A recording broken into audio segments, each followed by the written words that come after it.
no van a poder hacer el manejo, ¿no? Pues esa es la idea. O sea, los conceptos ya están dados. Por ejemplo, ¿qué es el medio interno? ¿Tu nombre? Mesa.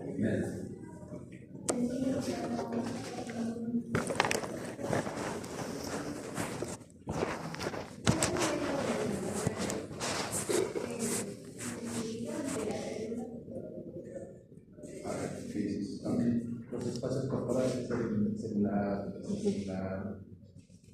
claro, son espacios. Espacio intracelular. Por ejemplo, ¿cuál es tu nombre? Gabriela. Gabriela. ¿Dónde te encuentras? En el salón de clases.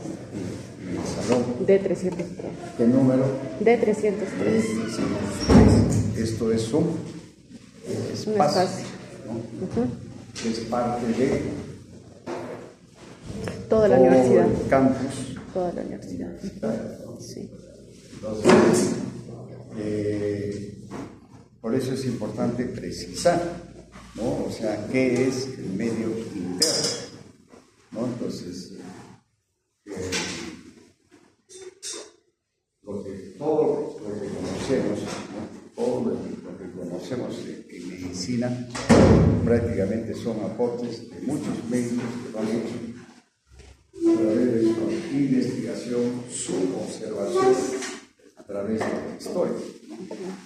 Entonces, desde la época más remota que se tengan los egipcios, los babilonios, ¿no?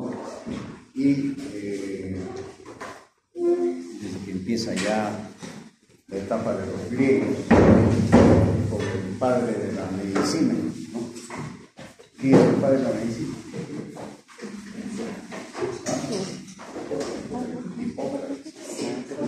Entonces, todos esos conocimientos prácticamente ya los tienen ustedes. Como hemos dicho en la clase anterior, tienen una capacidad de memoria, ¿no? Ser humano, ustedes médicos, para poder asimilar, ¿no? Todos esos conocimientos de su memoria. Entonces, ¿quién escribió el medio interno?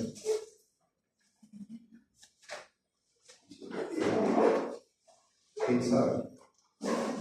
No revisen la clase, díganle, porque eso tiene que estar aquí, hemos dicho acá, en su memoria. Entonces, por eso es de que es importante que ustedes se acuerden. Y si no, lo tienen para revisar. Es Claude Bernard. Claude Bernard ha sido pues un médico francés, ¿no? Seguro de lo que más se acuerdan es, ¿no? ¿Cuál es tu nombre? Kat. ¿Con qué se llama usted? ¿Ah?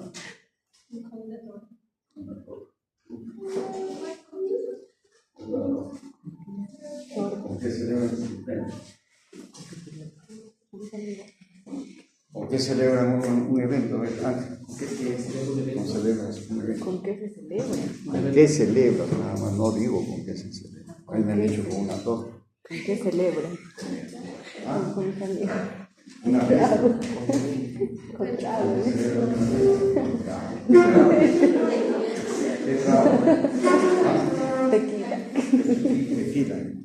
¿Sí? ¿Qué tomas? Con limón. ¿Tequilas? ¿También tomas tequila? Tequila con limoncito. ¿Qué tomas? Tequila con ron. Con limoncito. Con su limón. Con su limón. Por acá. Vamos a decir, ¿qué ves? ¿Qué te? ¿No?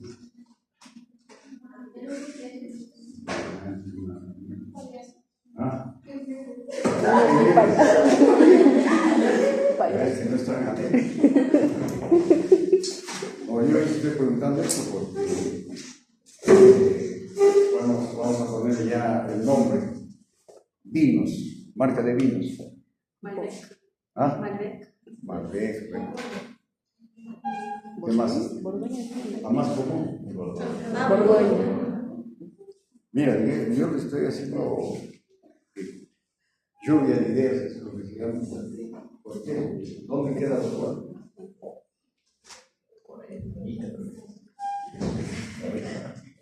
Ustedes como médicos tienen que saber eso. Está ahorita como en la mañana que hemos visto el conocimiento que tenemos de lo que a veces revisamos es ínfimo, tienen que ver más.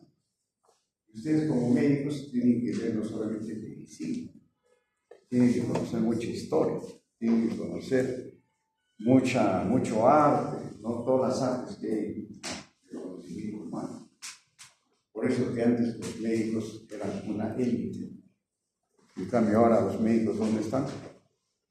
Abajo, en toda la profesión. Porque antes muchos médicos han sido considerados como grandes sabios.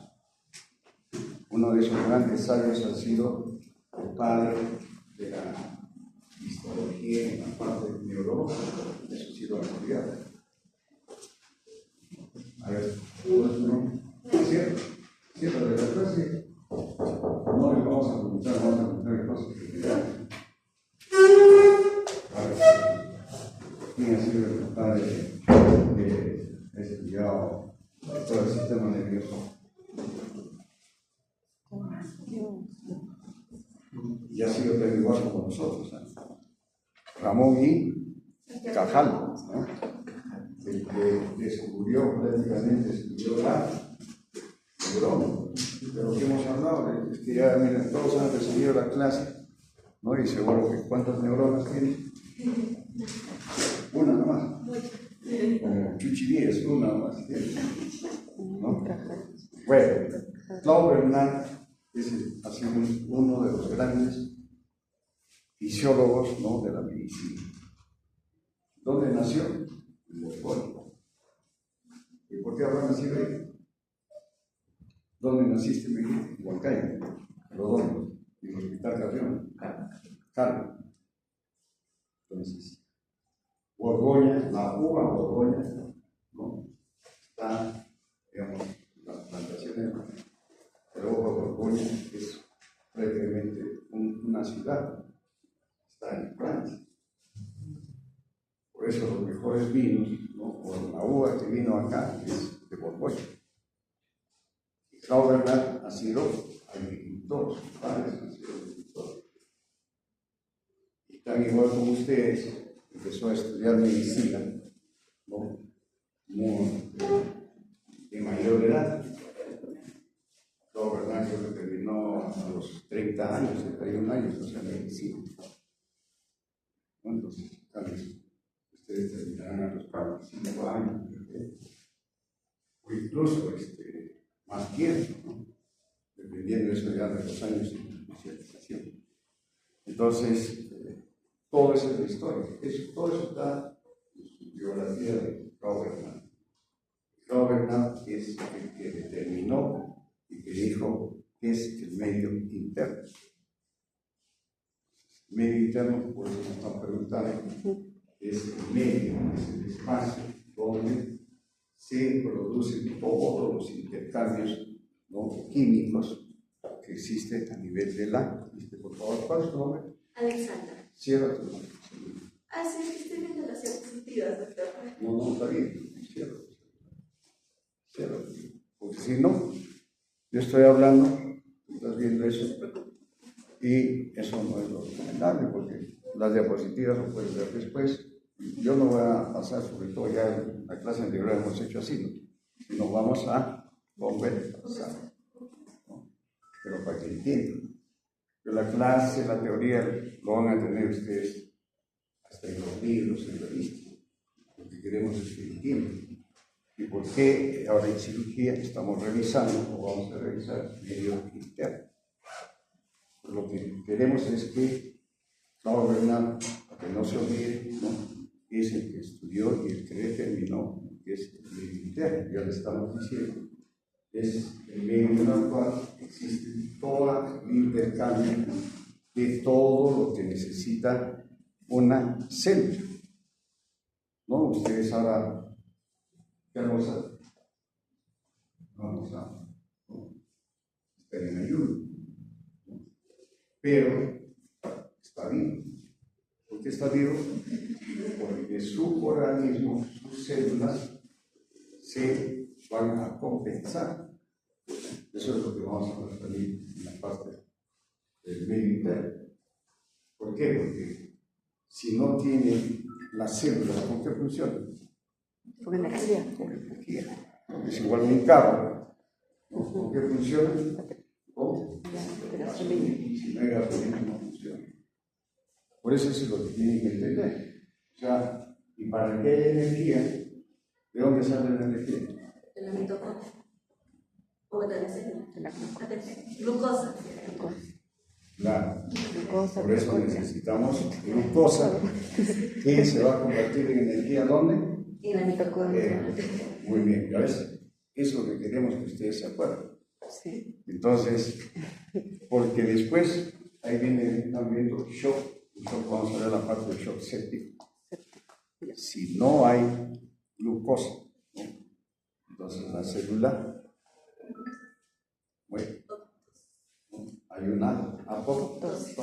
Entonces, sin embargo, ¿por qué él está despierto? Porque las reservas de glucosa, ¿dónde se encuentran?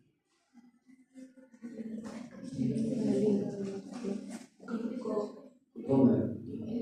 En el hígado. ¿En qué forma? Glucógeno. Y eso, los estímulos de que no hay glucosa va a hacer de que empiece a funcionar, ¿no? Sacar el glucógeno, convertirlo en glucosa para que esas células sigan funcionando. Eso es lo que vamos a ver más adelante, ese equilibrio, ¿no?, que se produce en nuestro organismo. Eso es lo que se llama homeostasis. Entonces, homeostasis es simplemente equilibrio.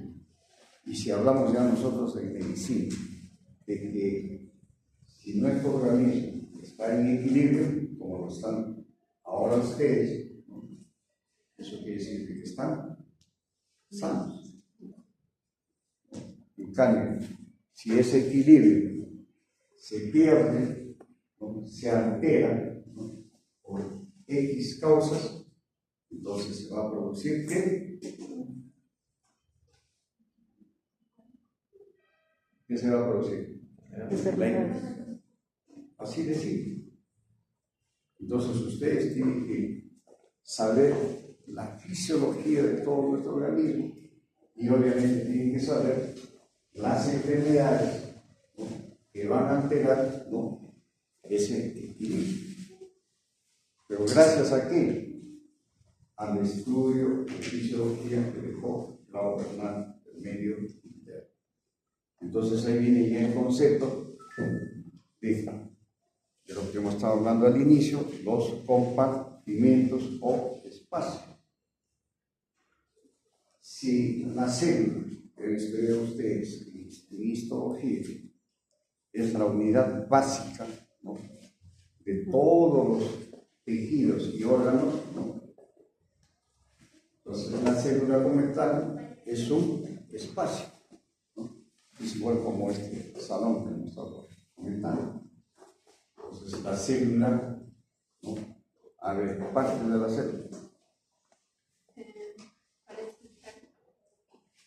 Aparte del Golgi. No, partes. Aparte de la célula, citoplasma, membrana celular y núcleo celular. Entonces, solamente así para que entiendan. ¿En el citoplasma qué? ¿Ah? Primero, en términos generales, lo que han estado diciendo ustedes, las organelas. Es como decir las pequeñas fábricas, ¿no?, de todos nosotros utilizamos para vivir. Pero aparte de eso, existe el medio, ¿no?, que es el líquido, que ustedes ya han estudiado pues, en física, ¿no?, de lo que se habla de la ósmosis o de la osmolaridad. Entonces, por eso es que se habla de el líquido intra celular y el líquido extracelular. Entonces, el líquido extracelular, ¿no?, va a estar dado por el espacio intersticial y el intravascular. Así de simple y sencillo. Y entonces, ¿cuál es el medio interno? Si hemos estado hablando de un espacio. ¿Será el intracelular o el extracelular?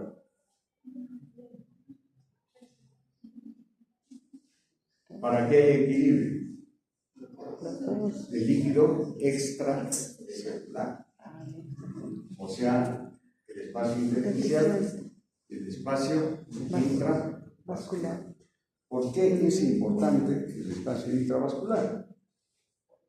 Porque si nosotros vivimos, ya lo han dicho hace un momento, necesitamos energía. Entonces, ¿de dónde la célula va a captar la energía? Del espacio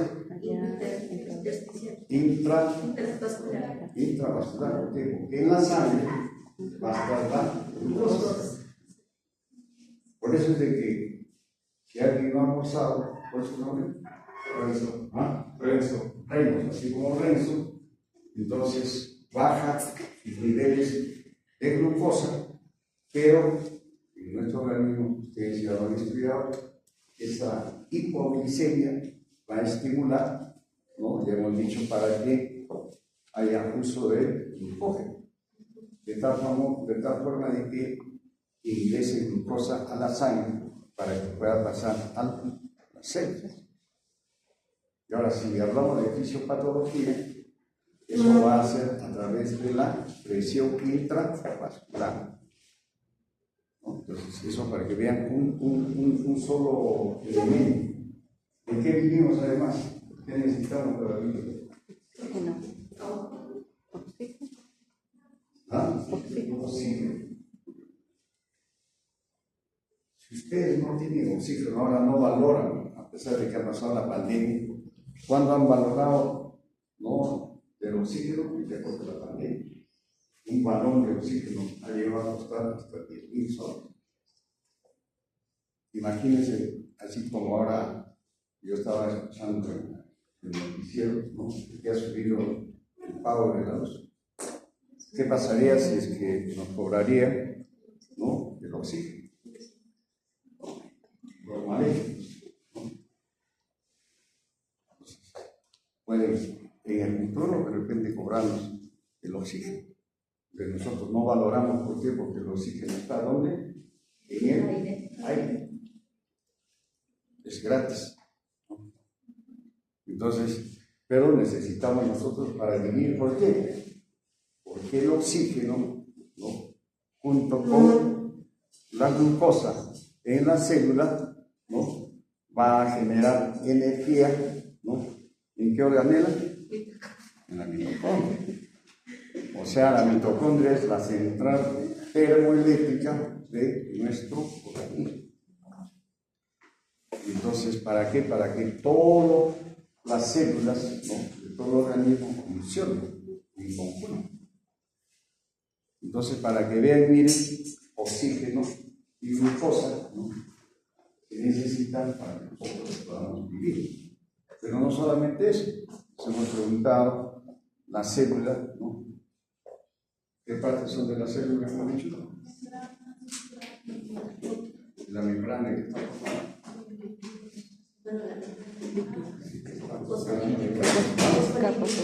fosfolípido y proteínas y colesterol, o sea, grasa, ¿no? Doble capa lipídica. Y entonces, ¿eso de dónde le va a llegar a la célula? Yo no creo que llegue eso, porque así nomás está formada, ¿no?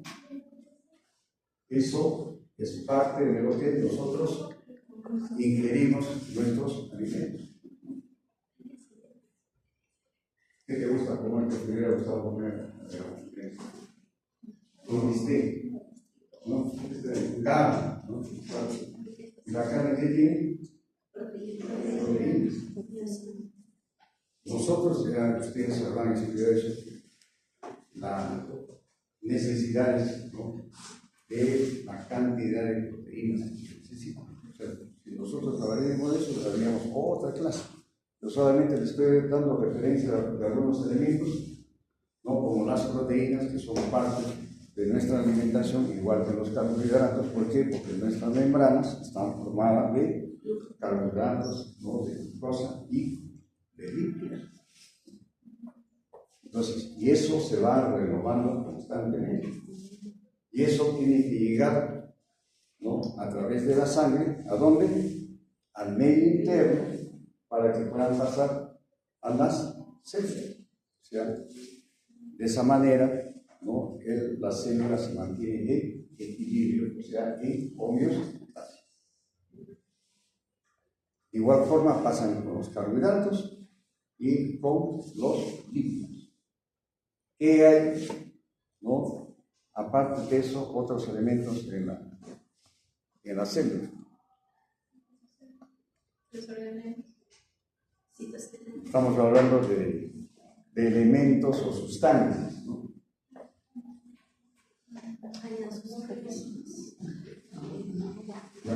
Son como elementos anatómicos, no sustancias. Agua, lo más esencial.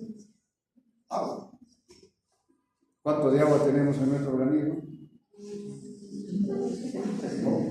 Promedio de 60%. Entonces, si nosotros no ingerimos agua, ¿qué va a pasar? Nos vamos a deshidratar. Yo ahorita ya me estoy deshidratando, por eso le traigo mi agüita. Me lo traigo un poquito.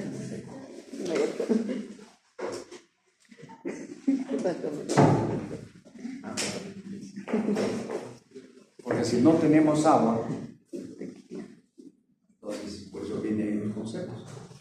¿Dónde va a estar el agua aparte de la célula? En el espacio extracelular, que hemos dicho que va a estar en el intravascular. Y en el intravascular, ya ustedes han estudiado, ¿no?, qué tipo de tejido hay. Sanguíneo. Tejido sanguíneo. Se realiza componentes de la sangre. Primero es un tejido. ¿De qué están formados los tejidos? De células. ¿Cuáles son las células? Hematíes.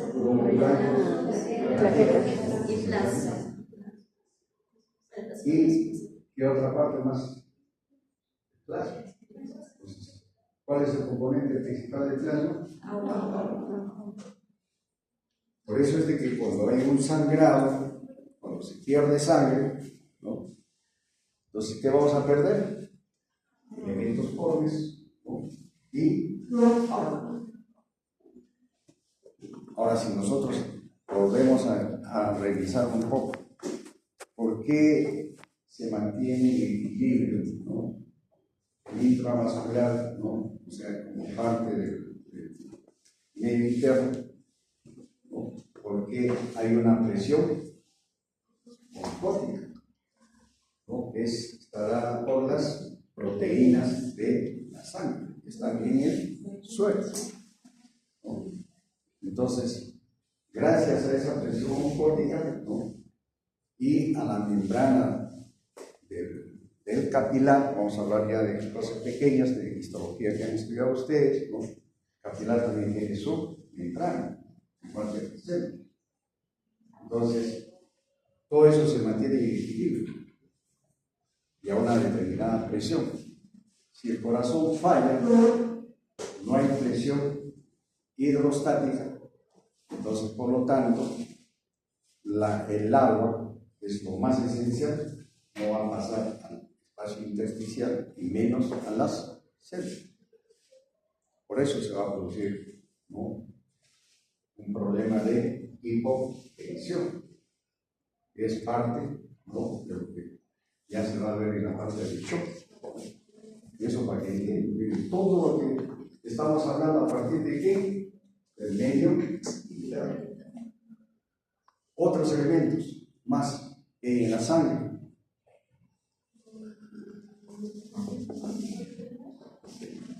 ¿Ah? Albúmina, pero albúmina es proteína. ¿Qué más? ¿Ah? Hormonas. Entonces, ¿pero qué son las hormonas? Proteínas. ¿Cuál es su función? ¿Cómo? Bueno, pero no tengan miedo, lo estamos conversando. Son sustancias que van a regular el funcionamiento de muchos órganos.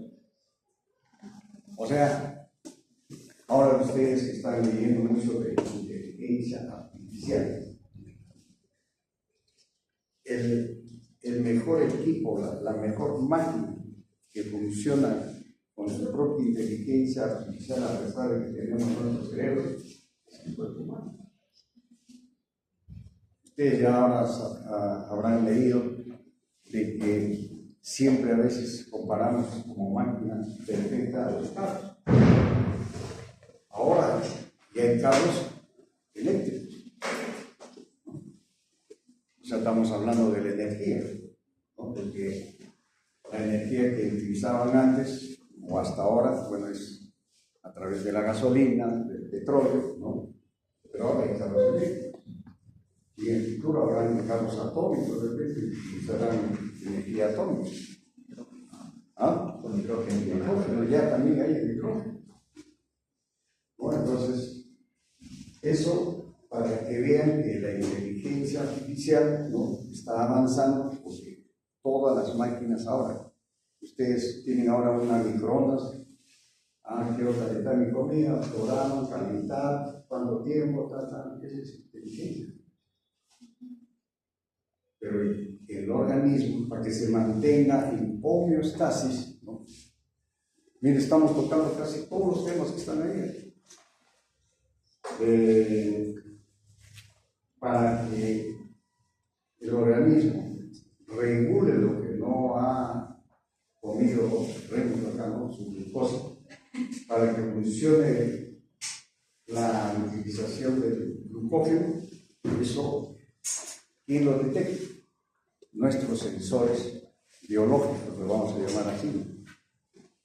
Entonces, están fuertemente distribuidos en todos nuestros organismos y especialmente en el tubo digestivo, ¿no? Porque el tubo digestivo es uno de los aparatos que, ¿no?, es el que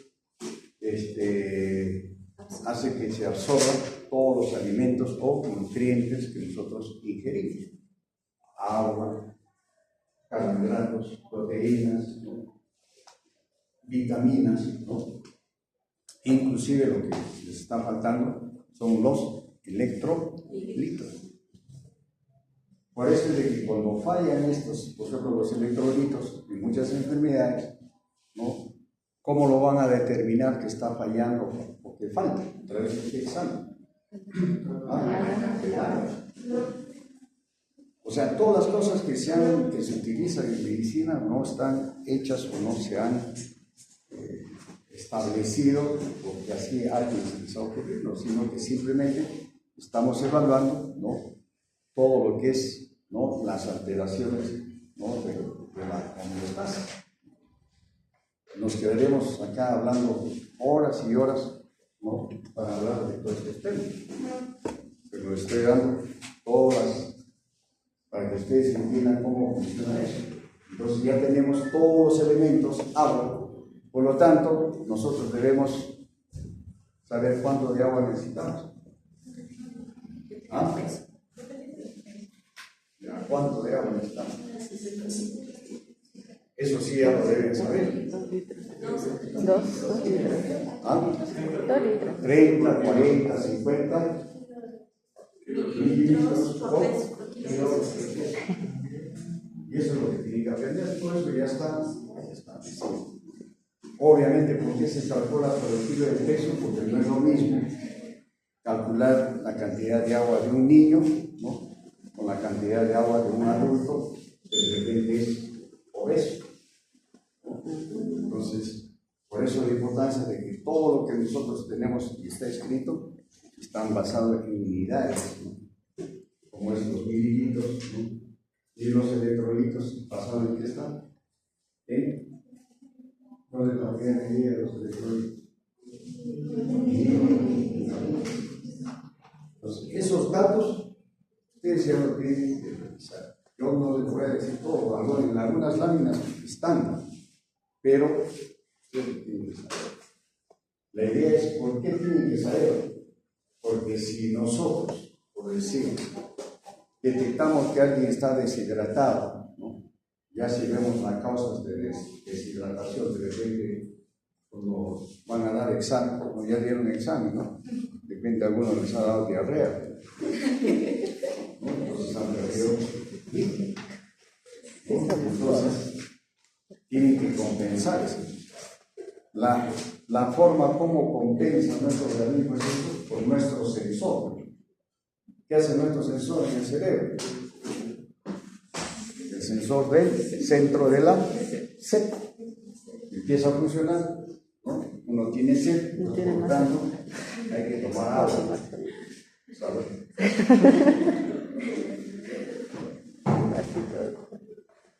Entonces, eso es parte de la homeostasis. Como le decía, por ejemplo, un accidente de tránsito, se rompe el hígado, ¿no? Se rompe el paso, o se rompe el mesenterio del intestino, que es la parte que manejamos nosotros los circuladores generales, va a haber extravasación de sangre de los vasos sanguíneos donde están ahí condensados. La sangre se va a la cavidad abdominal, ¿no? ¿Alguien sabe cómo se llama eso? Hemoperitoneo. ¿Ah? Hemoperitoneo. Hemoperitoneo. Si había un accidente de tránsito y la sangre se acumula en el espacio pleural, ¿no? ¿Cómo se llama eso? Hemotórax. Hemotórax. Entonces, si se está perdiendo sangre, ya sea en el tórax, ya se está perdiendo sangre en el abdomen, entonces va a haber pérdida de líquido, ¿no? En el intravascular, por lo tanto, la presión va a bajar, va a haber hipotensión. Si hay hipotensión, es lo que se conoce como shock hipovolémico. Ahora, ¿qué signos, qué síntomas van a dar? También ya lo saben. De eso no vamos a hablar mucho.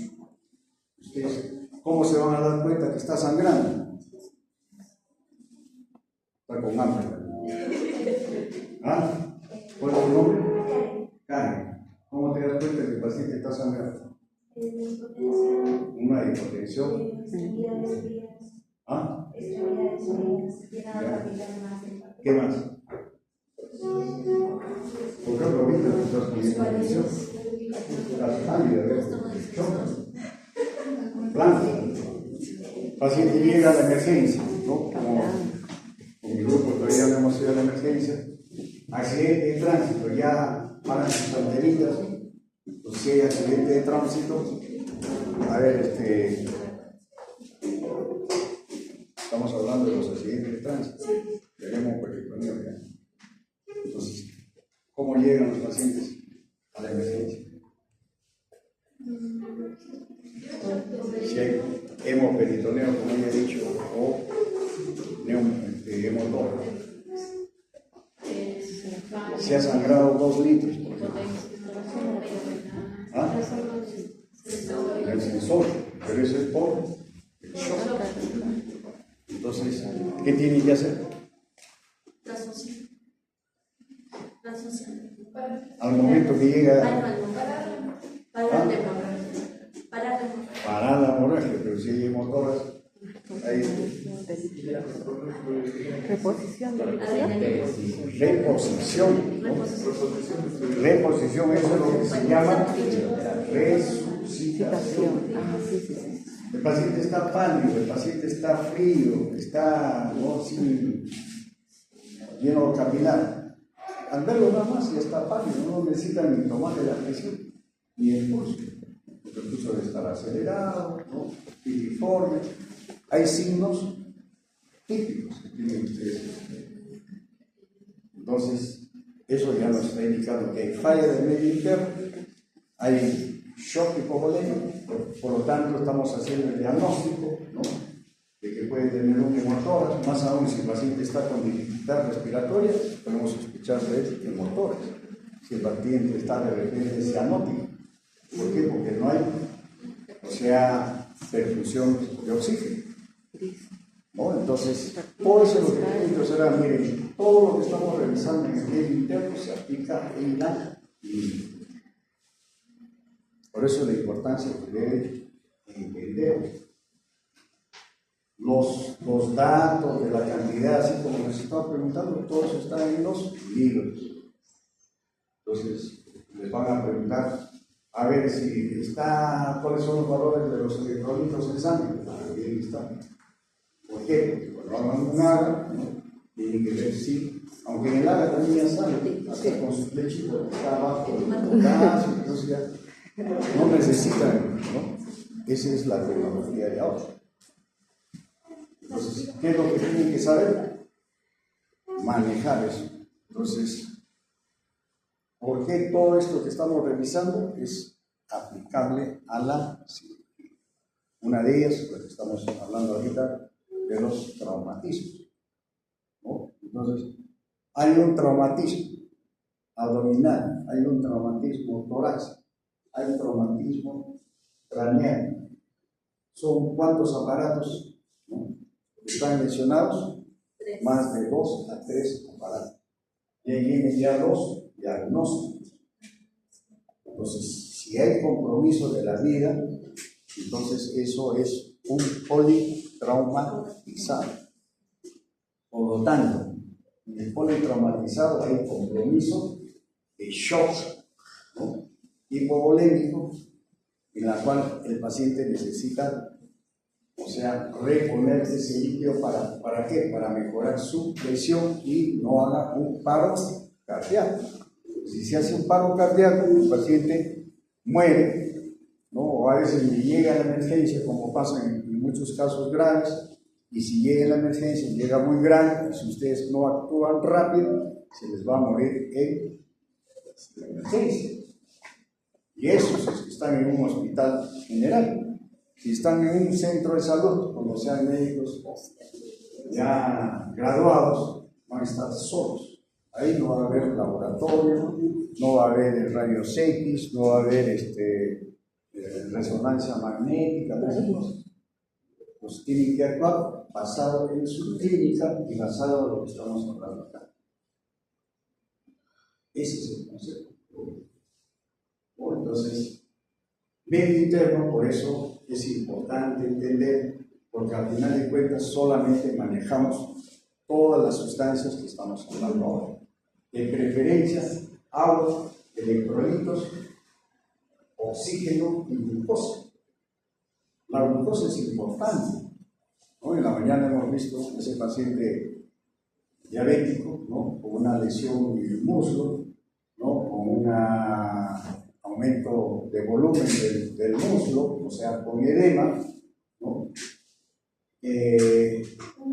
Aparte de eso, de que el paciente, como es diabético, ustedes tienen que saber que la diabetes, ¿no?, lesiona muchos órganos. De ahí la importancia, por eso, de que aparte del medio interno, ¿no?, o del concepto de shock e inflamación, tienen que saber, ¿no?, las enfermedades, la fisiopatología de las enfermedades. Entonces, inclusive en la mañana hemos estado revisando de un paciente que hemos visto en la emergencia, ¿no?, un paciente con edema igual, ¿no?, o sea, con una sarca, y que estábamos sospechando que si había edema era por un edema renal o por un problema de hígado, ¿no? Entonces, pero para ver eso tenemos que también igualir, tenemos los exámenes auxiliares. Si con eso te lava, yo tengo que saber si el paciente estoy sospechando de que está con insuficiencia renal, qué examen le pido del laboratorio. Y si el paciente está probablemente edematizado y está perdiendo, ¿no?, el riñón, ¿no?, con cuando está con una insuficiencia renal, hay que pedir proteínas. Sí. Porque al perder proteínas, ¿no?, el paciente no va a tener proteína, que es la que va a mantener el medio interno, o sea, la presión osmótica, entonces se va a perder agua y el espacio intersticial. Y eso es lo que va a originar el edema del paciente. Entonces, si se dan cuenta, todo es fisiopatología. En la mañana hemos revisado eso, ¿no?, en una de las revistas. Un paciente quemado, ¿por qué se muere un paciente quemado? Es por intoxicación por primero, una cuestión general, por humo. Es igualito morirse por aire, ¿no? Intoxicación por humo. ¿Qué es el humo? Monóxido y derivado del cianuro. ¿No? Ya se han olvidado. Tienen que estar repitiendo. Entonces, si eso no lo sabemos, simplemente hablamos de cosas generales. Hasta las personas que no saben de medicina, cuando preguntan ¿qué se murió? Ah, se muerto asfixiado. ¿Qué quiere decir asfixiado? ¿De qué vivimos nosotros? De oxígeno. De oxígeno. Así de simple. ¿Por qué no ha habido ingreso del oxígeno? Porque ya están escuchando ahora. El monóxido es el que secuestra por el oxígeno. Aparte de que hay lesión de las células. Entonces, pues, y eso es fisiopatología, basado en el medio interno. Entonces, es importante por eso que sepan eso. Entonces, en shock, ¿no? Igual, a ver ahora así a grandes rasgos, es shock. Mientras en shock, ¿no?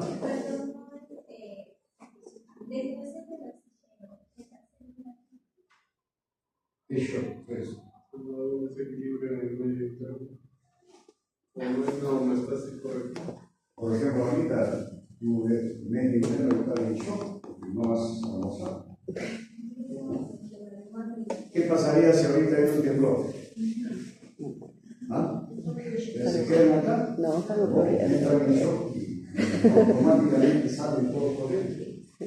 O sea, shock, ¿no? Pues el concepto de shock no es como concepto ya de palabra, ¿no? Es igualito, partiendo del principio de la homeostasis. Si todo está tranquilo, ¿no?, es igualito como el mar, ¿no? Está todo tranquilo y de repente viene una tormenta, ¿no? Entonces un huracán, ¿no? Entonces en el mar, ¿qué va a pasar? Va a entrar en shock. O sea, es un cambio de estado de la normalidad. Mortal.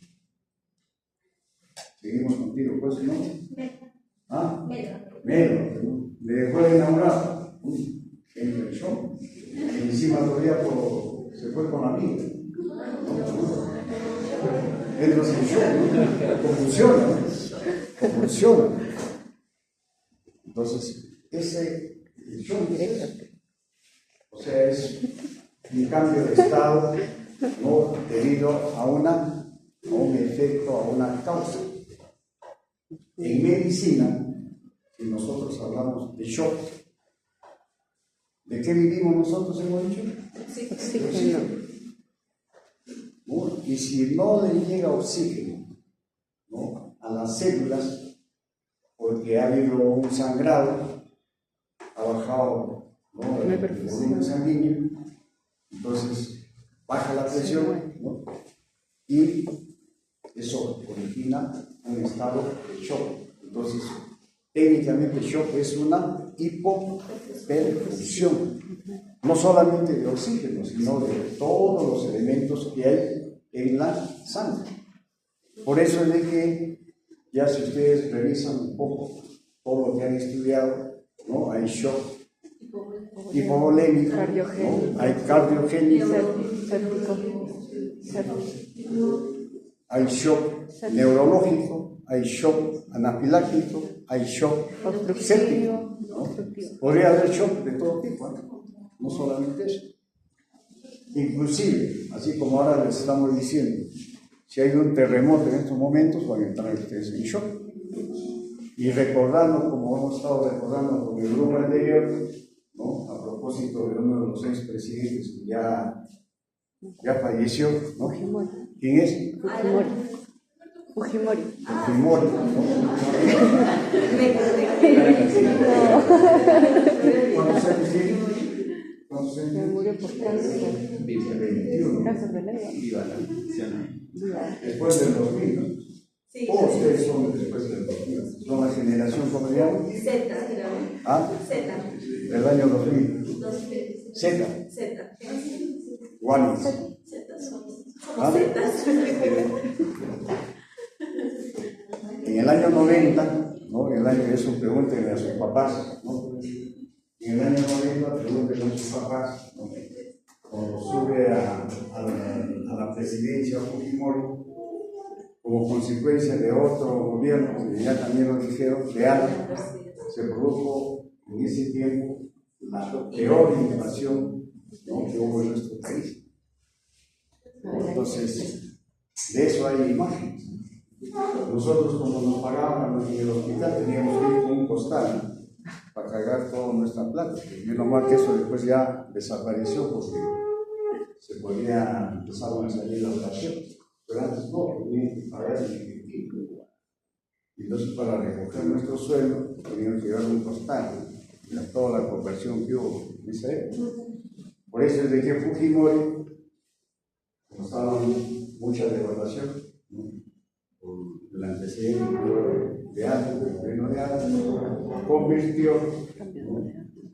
1.000 soles a 1 sol. Entonces, al día siguiente, como todos dijimos, ¿no? Si yo ganaba 4 millones de intis, por decir, mi sueldo era 40 soles, ¿no? Y con 40 soles, ¿qué voy a comprar? Entonces, no alcanzaba. O sea, fue un remesón, como se dice, igual como que estamos comentando. Eso se conoce también como un shock económico. El famoso Fuji shock, ¿no? Entonces, ese es shock. Entonces, cuando en nuestro organismo igual baja el volumen por una deshidratación, baja el volumen por un problema de pérdida de sangre, entonces el shock más frecuente que vemos, ¿no? Es el shock hemorrágico o shock hipovolémico. Entonces, ¿qué es diferente obviamente al shock cardiogénico? Eso me imagino que lo habrán revisado o lo revisarán en cardiología. Lo mismo, el paciente, por decir, es alérgico, como hemos visto con el otro grupo anterior, un paciente con quiste hidatídico, ¿no? ¿Saben lo que es un quiste hidatídico? Sí. ¿Qué es un quiste hidatídico? Entonces, ¿no? ¿Ah? Una zoonosis caracterizada Por parásito. ¿ah? Por un parásito. Echinococos. Es una zoonosis, ¿no? Producida por un parásito que se llama echinococos. Pero, ¿qué va a generar en el cuerpo humano? Una lesión hueca, se podría decir. Una lesión. Un quiste, ¿ya qué es un quiste? Es un quiste, una masa. Entonces, esa masa generalmente va a crecer en uno de los órganos, por eso todo es fisiopatología, porque si es una parasitosis, cómo llega el parásito y el parásito de quién es. ¿De quién es? De la... Del del perro, perro. ¿no? Claro, es el huésped. Y el perro, ¿qué es para el ser humano? Su Su mejor amigo. su mejor amigo. Por eso que ahora las chicas duermen con su perro, ¿no? Sí, Le dan un beso al perro también. sí, doctor. Por su nombre, Alexander, le dan un beso al perrito. Soy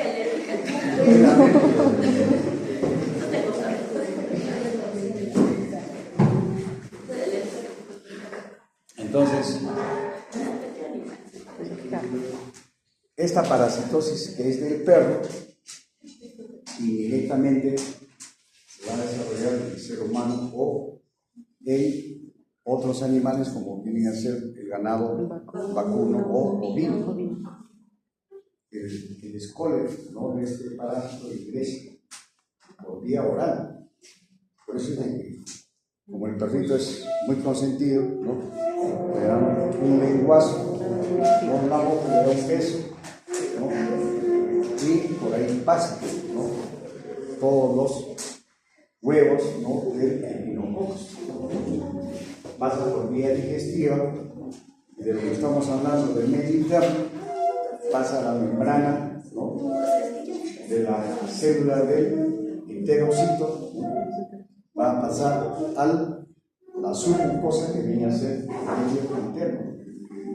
La submucosa va a estar formada por tejido conectivo laxo, donde van a estar todos los vasos sanguíneos o capilares, que ya estamos diciendo son parte del líquido extracelular, que viene a ser parte del medio interno. Y si están cerca, ¿no?, a los capilares, pasan a los capilares venosos, y los capilares venosos, ¿no?, van a llegar a dónde? Ya por los vasos venosos al hígado. Entonces, ¿dónde se va a desarrollar entonces el quiste? Y entonces, muchos de estos quistes van creciendo progresivamente. Si ustedes ahora revisan un poco en la revista, como siempre les digo yo, busquen hidratidosis hepática. Los quistes hidratídicos crecen relativamente 1 centímetro por año. Y entonces, para que un quiste tenga el tamaño, por decir, de una toronja, para que más o menos imaginen, ¿no?, los tamaños, o de repente de una papaya, ¿no?, tiene que haber pasado, si quieren, de 10 a 20 años. Entonces, eso es lo que pasó con un paciente que tuvimos hace, con el grupo anterior. Estuvimos pasando visita, como hoy en la mañana, ¿no?, y presentamos a un paciente que viene acá porque presenta una masa en el abdomen. Y yo, como siempre les digo al grupo, tienen que observar, mirar y palpar. Esa es la clínica. Entonces, había muchos alumnos de otras universidades, están los internos de todas las universidades que hay acá en Huancayo. Y verdad, ¿no?, en el abdomen, en el hipocondrio, vamos a decir, en el cuadrante superior derecho, se veía inclusive una masa prominente. Yo, como siempre les digo, examino. Una cosa es tener una masa, ¿no?, que es dura, ¿no?, y si es dura es, ¿cómo te llamas? Andrea. Abigail. ¿Qué escuchas? Mate, ¿no? Sonido. Tócame, que soy de realidad. ¿No? Entonces, si es duro, entonces, como su mismo nombre lo hemos dicho, ¿no?, como ustedes palpen algo duro, generalmente es una masa que es un tumor. En cambio, el quiste es blando, ¿no?, así como esto, pero vuelve a su sitio. Eso se llama el signo de remitencia. Entonces, en este paciente, para ver si es duro o no, empezamos a percutir. Entonces, con la percusión hay matidez. Entonces, masa con matidez es un tumor. Ahora, diagnóstico. Diagnóstico sindrómico, como decimos, es una masa, un síndrome tumoral, porque puede ser un tumor, puede ser una neoplasia, ya sea benigna o maligna, o puede ser un quiste, de lo que estamos hablando ahora. Entonces, hay que buscar más información, ¿no? Entonces, si este paciente viene, por decir, de la zona sur de acá de Huancayo, donde nosotros sabemos, por eso la importancia que lean, de que esas son zonas epidemiológicas donde hay piratidosis, el paciente relativamente está bien, ¿no? Porque si sería un tumor, un cáncer, tendría un síndrome consultivo, y a su vez, si estuviera pálido, estaría anémico. Entonces, eso estaría más a favor de una neoplasia maligna. Este paciente estaba bien, tranquilo. El problema fue, ¿no?, ya como una cuestión anecdótica, hablando de shock, ¿no?, que después de que pasamos visita, se puso mal. Y allá en el servicio, cuando alguien se pone mal, puede ser por un shock, así como hemos dicho ahora, ¿no? Shock amoroso también podría haber, ¿no? Entonces, cuando se pone mal, quiere decir, si hay un shock, se va a bajar la presión. Y eso a veces el personal de enfermería, o a veces están los familiares, lo primero que ven es que el paciente se desvanece, ¿no? Entonces, eso ocurre a veces en los pacientes, ¿no? Pero,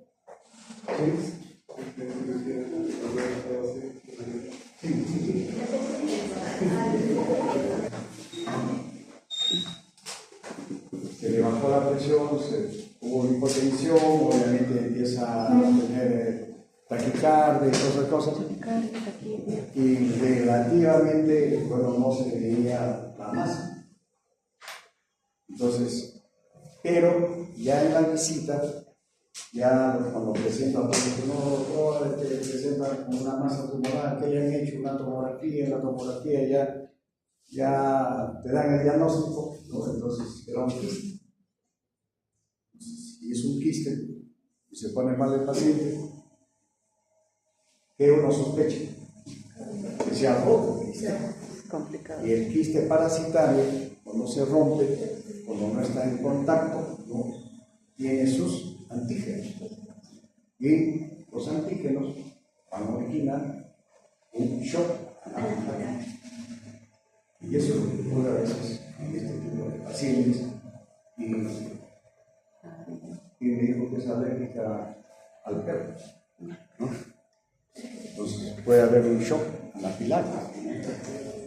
Salvo que sea un perro de dos patas. También. Entonces, eso es el shock anafiláctico. Entonces, ¿cuál es tu nombre? Sandy, ¿ya? ¿Y el shock séptico? ¿Cuál sería tu definición del shock séptico?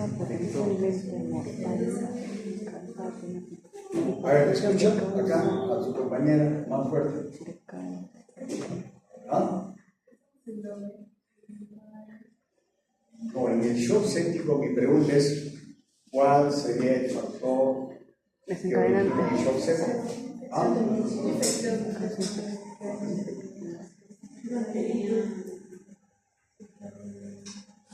Ya.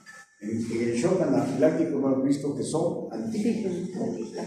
El shock hipovolémico es pérdida de líquido, ¿no? Entonces, por eso es que el shock hipovolémico, vamos a tener uno de los ejemplos, el shock hemorrágico.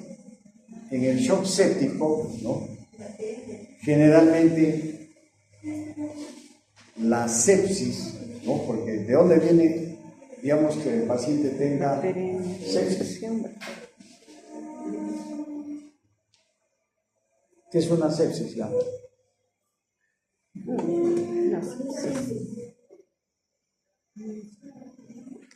¿Qué es una sepsis? A ver, ahora contigo vamos a hablar sobre el shock séptico.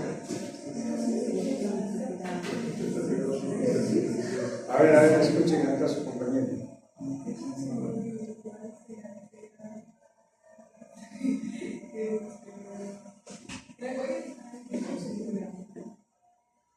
hay disfunción orgánica, es una idea. A ver, ¿qué más? Sepsis. Muchas personas, ustedes van a ver que ustedes como médicos tienen que explicarle a la familia, ¿no? ¿Cómo le explicaría a una familia que no estudia medicina de que su paciente está con sepsis?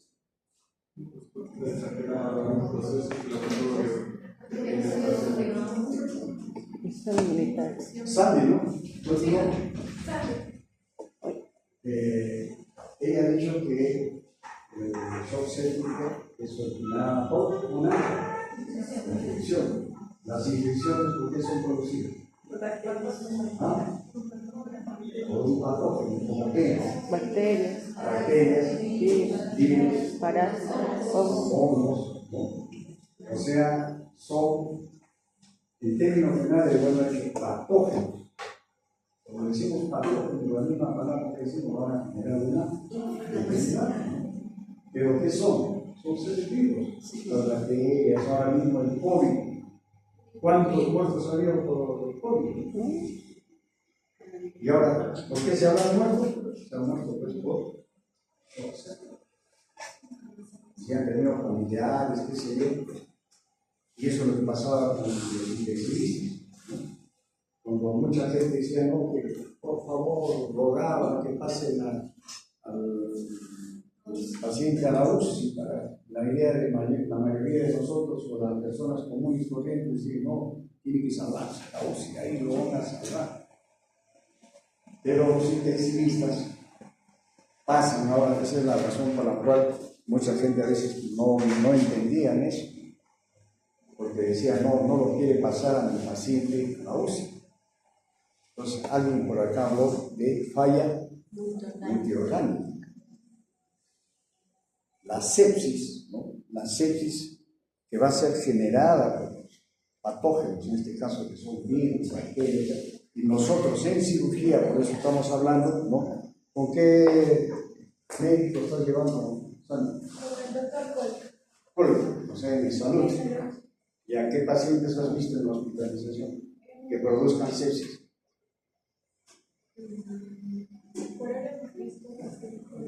¿Quién más está llevando en salud? ¿Han visto pacientes con sepsis? Yo sí, porque se complicó una neumonía, se complicó. Una neumonía ya.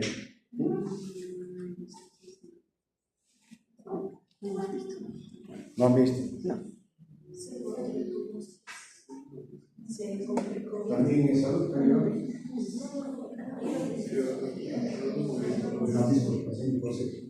Yo les estoy preguntando esto, ¿por qué? Porque este es parte, y eso es para mi grupo, los que no han venido de mi grupo ya estamos dando la carga, ¿no? Entonces, van a ver ustedes, ahora de repente no han visto, ¿por qué? Porque no han revisado a los pacientes, los pacientes que de repente no están en hospitalización, de repente están en la UCI. ¿Por qué? Porque en hospitalización la infección más frecuente que se ve en cirugía es por apendicitis, ¿sí o no? Todos los pacientes que hemos pasado son por apendicitis.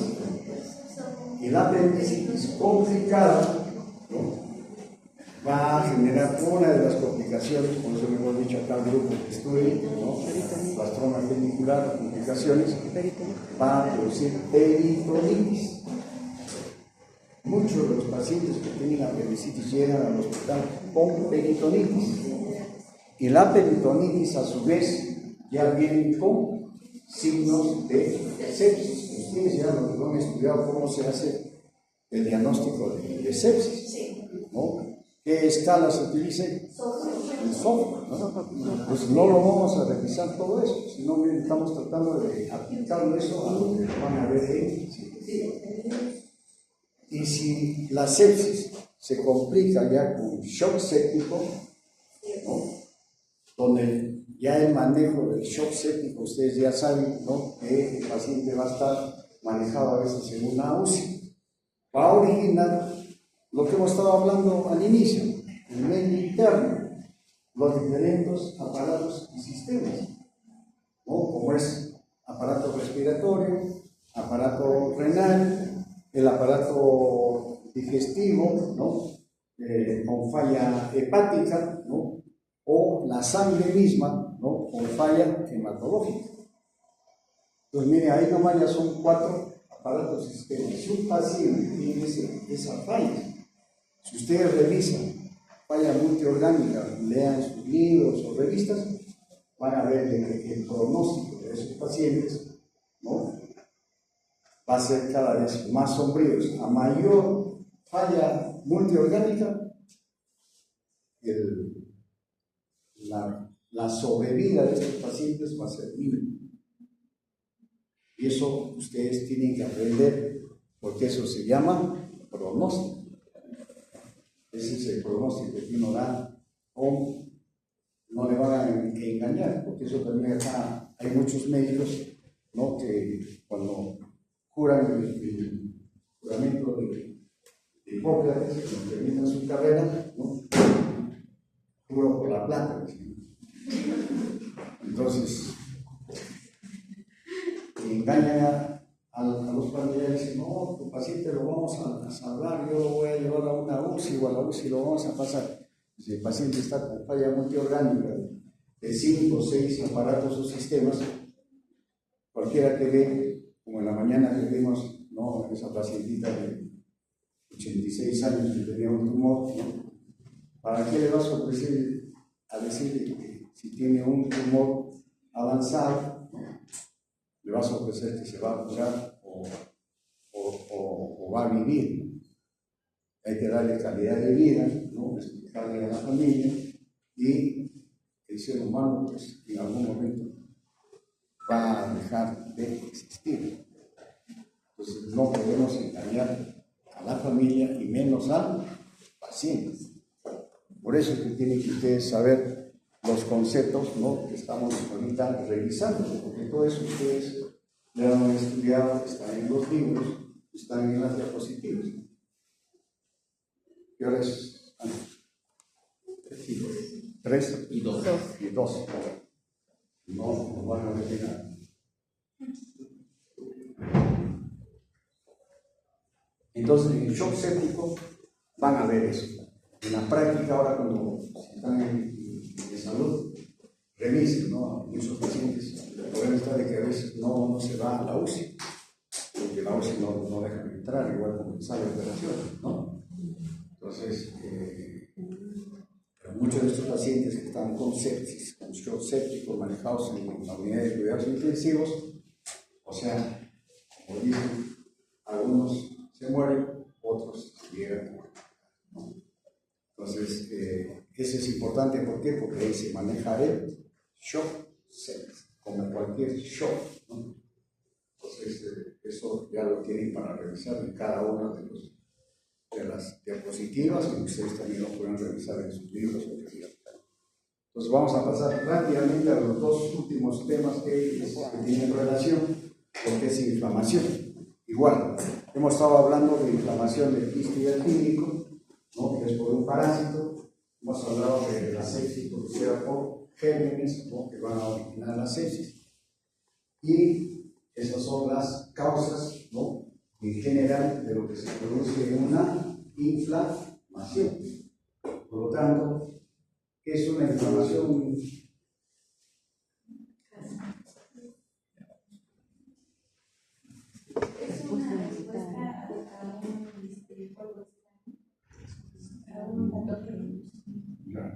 Es una respuesta. ¿Pero de quién es la respuesta? Del sistema inmunitario, ¿no? Ante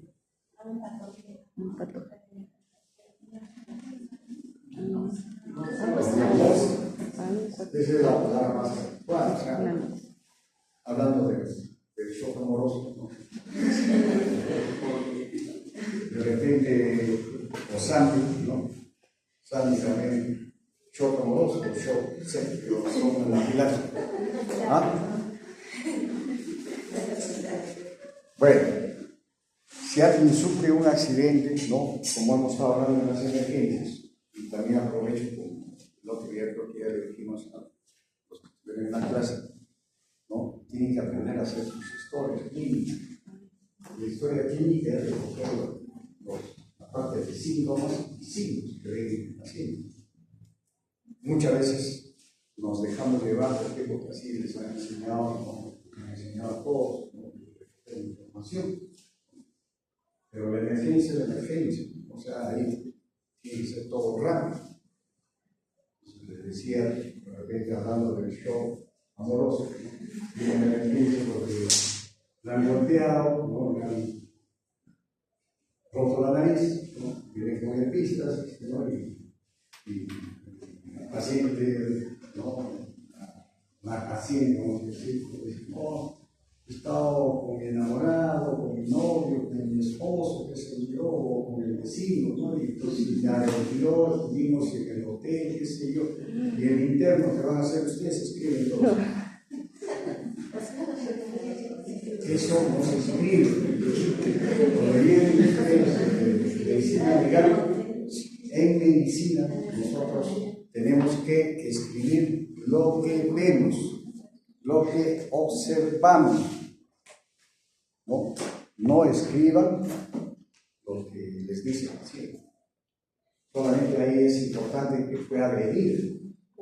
Y eso se pone que fue agredida por terceros, nada más. El tercero puede ser el novio, el vecino, el perro, el delincuente, qué sé yo. Me han querido robar un celular, eso me interesa. Me fue agredida y lo que sí interesa, ¿qué pasó? Me cayó un golpe en la nariz y me ha salido sangre. Entonces, eso ustedes lo tienen que traducir en la historia. Entonces, el paciente acude por haber sido agredido por terceros y acude por presentar sangrado nasal para que ustedes pongan en el diagnóstico y pistas. Y si ha sido por agresión, tienen que ver cómo está la nariz, está deformada la nariz, no necesitan ni radiografía para decir que tienen fractura de hueso propio de la nariz. Solamente si es una cuestión médico-legal por terceros, tienen que tener la evidencia, o sea, la radiografía. Pero su diagnóstico clínico ya está puesto. Epístasis, descartar fractura de hueso propio de la nariz. No interesa quién lo ha agredido. Eso ya queda para la policía, investiga. Entonces, pero el diagnóstico es así. Entonces, el día que hagan una historia clínica, ustedes van a ser internos. Más adelante serán residentes. Y ustedes tienen que escribir lo que están observando. La importancia, por eso lo habíamos hablado en la clase anterior, de la inspección. Entonces, como presidente dijimos, perdieron ya su clase. Entonces, las clases son a veces diferentes, pueden estar ahí las diapositivas que las pueden leer, revisar, qué sé yo, pero lo que estamos comentando es algo que estén grabando, ¿no? Entonces va a ser diferente, ¿no? Entonces, eso es lo más importante en lo que es ahorita la definición de inflamación. La inflamación es una respuesta de nuestro sistema inmunológico ante una noxa. Esa noxa puede ser un agente infeccioso, puede ser un efecto traumático, ¿no? O cualquier noxa, incluso una radiación, ¿no? Cuando hubo la bomba atómica, ¿no? Por ejemplo, la primera vez lanzaron en Japón, los que les cayó en el centro del núcleo de la bomba desaparecieron, quemados, ¿no? Como en la mañana que hemos estado revisando. ¿Está produciendo una noxa o no? Está tocando? No. Ahora dice tocamientos indebidos, ¿no? Estoy escuchando lo que está haciendo. No se le vaya a inflamar la espalda. No. Entonces, eso es lo que se produce en la inflamación. Simplemente es una respuesta de todos los elementos formes que en la sangre. ¿Quiénes son los que responden a esos células? Los leucocitos. Los leucocitos. ¿Qué tipo de leucocitos? Neutrófilos. Los neutrófilos. ¿Qué más? Monocitos. Macrófagos. Los macrófagos. blastocitos. ¿Qué más salen? ¿Ah? Los eosinófilos. ¿Qué más? Basófilo. Lo hemos revisado el día. Linfocitos. ¿Ah? Células del Los físico. NK, ¿no? ¿Qué son los NK? Los Pero asesinos. sobre todo los linfocitos, porque ahora ustedes saben que los linfocitos hay linfocitos B, linfocitos T. Sí. En la clase pasada nosotros hablamos de que el sistema inmunológico es el más perfecto, de la cual debería imitar, no, digamos, forma de trabajar, que no pasa en nuestro país, pero sí ocurre en otros países, como decíamos, ¿no? En Estados Unidos, en los países desarrollados, Rusia, China, tienen un sistema de inteligencia, que a su vez tienen un sistema de contrainteligencia, todo está clasificado. En cambio, en nuestro cuerpo, el sistema inmunitario desarrolla todo eso. ¿No? Las células NK, por ejemplo, si ven una bacteria ahí, ¿no? La destruyen de inmediato. O si ven un virus, puede ser igual. Pero a veces todo eso lo preparan los mismos, las mismas células. Las mismas células detectan, ¿no? a cada elemento extraño, ¿no? Y lo preparan para los macrófagos o para las NK. O sea, esa es la parte ya de que ustedes deben repasar, leer y específico. No lo voy a volver a repetir, simplemente estamos dando una general. Ahora, incluso, es igual acá, hay un intento de golpe de Estado. ¿Qué hacen? ¿Quiénes son los que defienden al país? ¿Ah? El ejército, o sea, las Fuerzas Armadas. Entonces, ¿qué hacen? ¿Dónde se encuentra el ejército? ¿Ah? En los cuarteles, ¿verdad? Entonces, cuando hay un aviso, ¿no? Y que hay un golpe de Estado, es igual como lo que estamos hablando del sistema inmunitario. Hay sustancias, ¿no? Que van a avisar que un elemento extraño. Entonces se aperturan, ¿no? Por eso es de que cuando hay una inflamación, las sustancias vasodilatadoras van a hacer que las capilares se abran, pues, ¿no? Toda la membrana de los capilares. Por lo tanto, ¿qué va a pasar? Igual lo que hemos estado hablando. Va a haber pérdida de líquido, en este caso agua. Y eso es lo que genera, ¿no? El edema. Entonces, ¿qué más? Para partir y concretar, ¿cuáles son las características de una inflamación? El edema, que estamos hablando, el edema,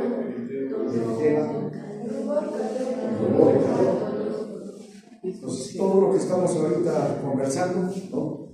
¿Por qué se produce el edema? Porque hay la extravasación de agua al intersticio, al medio interno. Ahora, si hay salida de los elementos formes, ¿no? Entonces, eso a su vez van a producir sustancias, ¿no? Que van a dar origen a toda una cadena, ¿no? Que va a producir, ¿no? La inflamación y que va a originar lo que es el calor o el rubor. Cuando hay un proceso, o sea, inflamatorio, va a salir inclusive hasta los glóbulos rojos. Por eso cuando se hace un estudio anatomopatológico en el tejido que uno hace el estudio, se va a encontrar extravasación de todos estos elementos formes. Por eso es de que eso va a calificar que si esa inflamación es una inflamación aguda o es una inflamación crónica, ¿no? Entonces, estos 4 elementos, ¿cómo se les llama? Ya está escrito.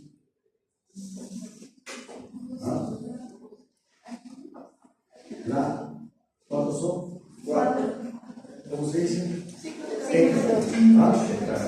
¿Tetrada de qué? De Celsius. Y por ahí él dijo, son 5. ¿Cuál es lo que falta? Disfunción. Impotencia funcional. Disfunción. Claro, de función. Dice Sandy, ya tú que estás ahí con todo el tanto.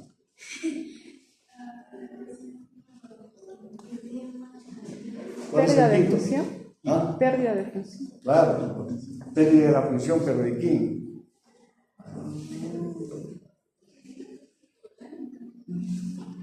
Si se inflama, a ver, una cosa pasa. Si se inflama el corazón, ¿qué se va a producir? Una carditis o una endocarditis. Entonces, va a empezar a fallar el corazón. Entonces ya son 5 signos que van a recibir. Si ya son 5, ¿cómo será? Pentada. ¿Alguien sabe? También ya está escrito, eso ya lo vamos a dejar para que usted lo revise. Es decir, es igual como cuando ahora vienen o revisen en cirugía. Cuando hay un problema de infección de las vías biliares, ¿no? Hay lo que se llama una colangitis. Y en la colangitis, igual como en la mañana que estamos revisando para hacer el diagnóstico de síndrome nefrítico, cuáles son los signos o síntomas del síndrome nefrítico. ¿Qué más? ¿Qué más? Hipertensión, hematuria y poliuria. Eso en la mañana lo hemos revisado nosotros, ¿no? Nos hemos refrescado. Igualito, en la colangitis, igualito clínicamente hacemos diagnóstico con 3, la triada de y si son 5, igualito es en la inflamación. Busquen, es de otro médico el nombre que se revisa. ¿Ah? De Virchow. ¿Quién es Virchow?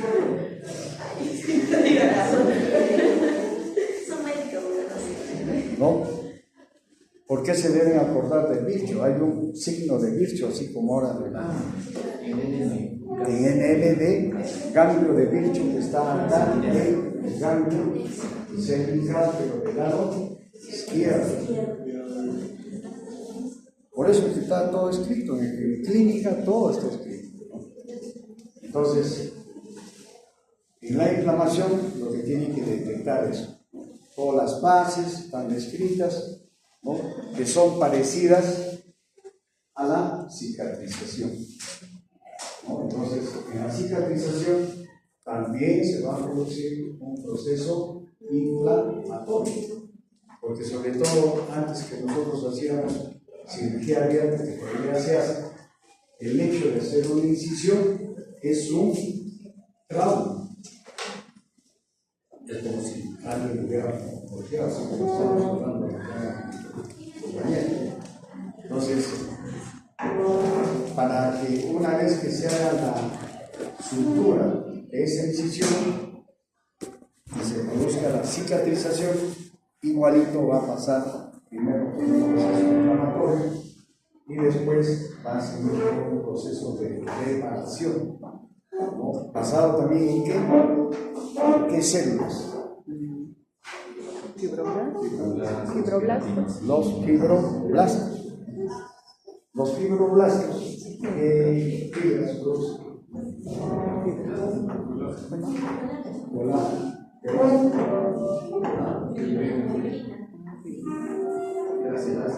Elásticas, sí,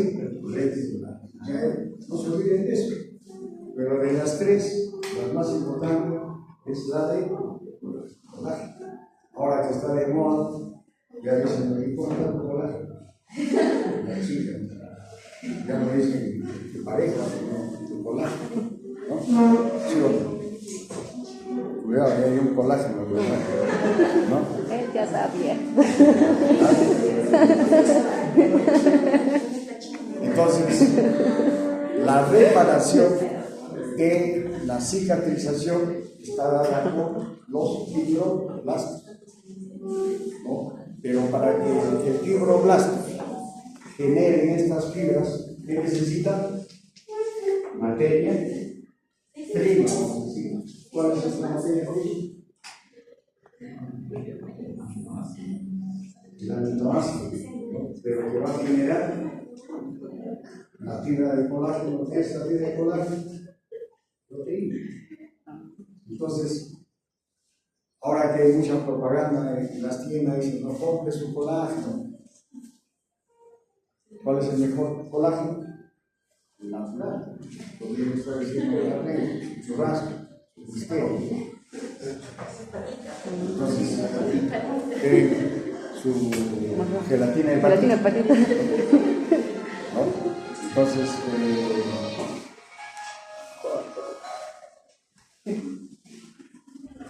ahora sobre cicatrización, aparte del fibroblasto que necesita proteínas, por eso es que en términos generales, cuando ustedes pasan por la visita, a veces los pacientes preguntan, dicen, doctor, ¿alguna medicina para que cicatrice mi herida? ¿Qué le van a decir? No sé. Compra tu colágeno, ¿no? No, tiene que comer todo lo natural. No tiene que comer, obviamente, no solamente proteínas, sino carbohidratos, ¿no? Grasa y sus vitaminas. ¿Qué vitamina es la que interviene en la cicatrización? La C. ¿De dónde se encuentra la vitamina C? En todos los sitios. ¿Cómo qué? Naranja, limón. ¿Y qué fruta es la que tiene más vitamina C? Y teníamos acá en el Perú. Camu. Pero es suficiente que coman naranja. Naranja, tenemos bastante naranja, bastante limón. Y sus proteínas. Ahora, proteínas, ¿dónde las encontramos? En todas las carnes. Carne roja, carne blanca. Y ahora, en el hospital van a ver incluso hasta las personas que no son médicos, a veces están todavía con la idea de que el pescado, por ejemplo, hace daño. Si el pescado está en blanca, tiene proteína. Y habrán visto muchos, cuando están en el hospital, les dan pescado, les dan atún. Entonces, muy ajeno a todo lo que ahorita en nuestros tiempos, ya en la cuestión nutricional, que es relativamente, hay que evaluar, hay que revisar, así como estamos revisando ahora, todos los conocimientos que hay. Y eso es importante que lo revisen, porque todos, tanto hombres como mujeres, en algún momento van a tener sus descendencias. Entonces, lo primero que pregunta es cómo alimentamos al bebé. ¿No? Por ahí está el colágeno ya afanando, ¿no? Entonces, de repente sale, ¿no? Un colangioma, ¿no? Entonces, si no quieres que pase eso, tienes que tomar tus medidas preventivas, ¿no? Bueno, entonces, todo lo que es cicatrización está en su libro de normas. ¿No? Revisen cicatrización ahí también, porque cuando estén de internos les van a preguntar. Y muchos a veces destapan la herida. Y si es una herida de cirugía abierta, ¿no? Y aún inclusive la laparoscópica, y a qué día se debe destapar la herida. Les han dicho en salud. ¿Por qué 3 días? ¿Sí? Ahora, primero, cuando hacemos una incisión es igual como cuando se hace cualquier herida en la piel. La piel, ¿qué capas tiene? Epidermis, dermis, podermis. Entonces, ¿qué es la epidermis? No, la capa más externa, pero define lo que es epidermis desde el punto de vista médico. Histológico. Es un epitelio plano, Queratinizado. Entonces, la epidermis, que es un epitelio, cuando cicatriza toda la herida, ¿no? Porque la herida operatoria tiene piel, tiene tejido graso, después viene la aponerosis, viene el tejido muscular, viene otra vez la aponerosis y al final el peritoneo. O sea, mira cuántos tejidos hay cuando uno hace una laparoscopía. Pero cuando decimos la mayoría está cicatrizando tu herida, lo que cicatriza de la piel es la primera capa de la piel, o sea, la epidermis. ¿No? Entonces, todos los epitelios, si ustedes revisan un poco de cicatrización, generalmente se renuevan rápido. Esa es la capacidad. Cuando revisan sus clases de histología, los epitelios tienen esa capacidad de regenerarse rápidamente en días. Entonces, por ejemplo, la epidermis, ¿no?, se regenera, se cicatriza, se sella, vamos a decir así, en 48 horas, o sea, en 2 días. Siempre y cuando también los cirujanos hayan hecho un buen afrontamiento de la piel. Porque ahora hay cirujanos por operar rápido, suturan, como se dice, montada la piel, pues ahí va a demorar más. Entonces, pero si están bien cortadas, ¿no?, entonces se va a cicatrizar en 48. O sea, esa es la razón por la cual a los 2 días uno puede destapar una herida quirúrgica y puede dejarla abierta. Antes, ahora ya es menos, muchos pacientes decían, no, doctor, por favor, tápelo porque si no se me va a infectar mi herida. O sea, piensa que del aire se van a infectar. Las heridas, cuando se revisan, ya vamos a ver en la tercera clase que yo voy a editar, complicaciones postoperatorias, cuando hay infección de la herida operatoria, que ahora se llama un ISO, no, se infectan, ¿por qué? Porque están contaminadas, pero ya hemos estado hablando de la peritonitis. No se infectan, va a ingresar a los gérmenes. Por eso es importante, tiene que recordarse por eso sus clases de histología. Ahora que en todos los hospitales hay de bioseguridad, ¿no es cierto? Todo el mundo ya se lava las manos, ¿no? Si no se lavan, se echan alcohol, ¿no? Pero como yo en alguna oportunidad les dije, no sé si acá con el grupo, en los otros grupos, ¿qué es el alcohol? Desde el punto de vista de